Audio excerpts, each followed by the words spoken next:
Assalamualaikum warahmatullahi wabarakatuh.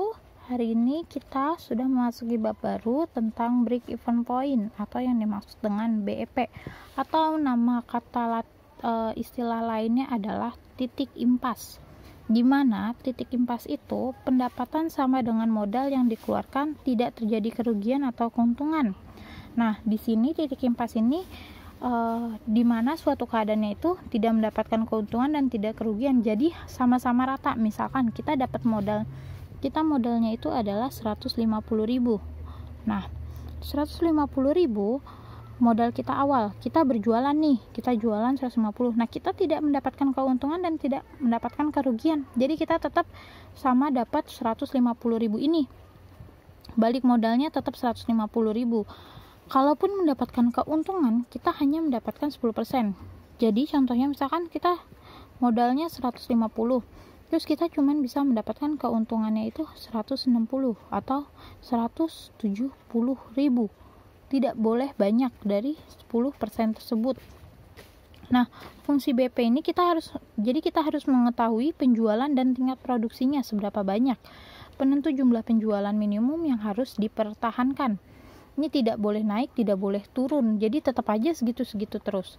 Untuk mengukur dan menjaga tingkat penjualan dan produksi.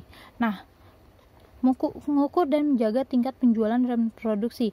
Mau seterkenal apapun produk kita, misalkan selaku apapun kita sudah dikenal. Nah, ini tidak boleh lebih dari tingkat penjualan yang sebelumnya. Misalkan tingkat penjualannya itu sebelum kita terkenal itu bisa 15 piece misalkan, contoh ya, 15 piece. Nah, lagi laku banget nih, biasanya orang sampai mengkalikan jadi dua kali penjualan. Misalkan dari 15 piece kita ngejual jadi 30 piece. Nah, ini tidak boleh. Kenapa? Karena itu akan mempengaruhi BEP-nya, ini akan mempengaruhi titik impas ini. Jadi kita kalaupun mau menambahkan, kita tidak hanya bisa nambahin misalkan 5 piece ataupun yang lain. Nah, BEP ini berlaku di dalam perhitungan UMKM. Kalau kalian suka melihat unit mikro, kecil, menengah, nah biasanya itu yang kayak di koperasi jadinya. Jadi koperasi itu kan kalau kalian sering melihat harganya tidak begitu mahal dengan kantin-kantin yang lainnya. Nah, di sini ada komponennya. Komponennya itu adalah fixed cost, variable cost, BEP, price per unit atau sales penjualan.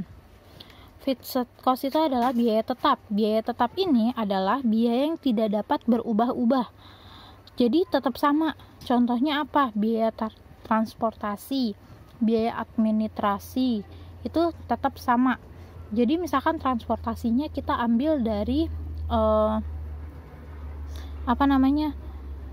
kalau kalian suka belanja online, pasti biaya transportasi ongkirnya itu selalu sebesar 10.000 sejabodetabek, ya kan? Nah, itu sama aja kayak biaya tetap. Jadi mau transportasinya ke pelosok itu tetap sebanyak 10.000. Nah, biaya variabel, kalau di sini biaya variabelnya itu adalah biaya yang tidak dapat berubah-ubah. Transportasi, kan jelek amat tulisan saya nih. Terus biaya variabel, biaya yang dapat berubah-ubah. Jadi semakin banyak produksinya, semakin banyak pengeluarannya, berarti biayanya itu semakin banyak dong. Misalkan yang tadi saya bilang 15.000, kita modalnya itu 150.000. Nah, terus berarti ditambah lagi misalkan 5 piece, berarti naiklah dari 160.000 atau apa. Jadi semakin banyak produksi, semakin naik juga harga penjualannya. Nah, terus di sini ada titik impas. Titik impas itu yang tadi saya sudah bilang, tidak mendapatkan keuntungan dan tidak menderita kerugian. Jadi better, sama aja. Harga per unit. Nah, nanti ini ada di contoh soal. Volume penjualan. Nah, ini juga sama di soal. Nah, di sini ada rumusnya, di mana BEP dalam unitnya itu mempunyai rumus BEP sama dengan fixed cost dibagi price per unit dikurang variable cost. Biaya tetap dikurang harga per unit dikurang biaya variabel. BEP dalam rupiah.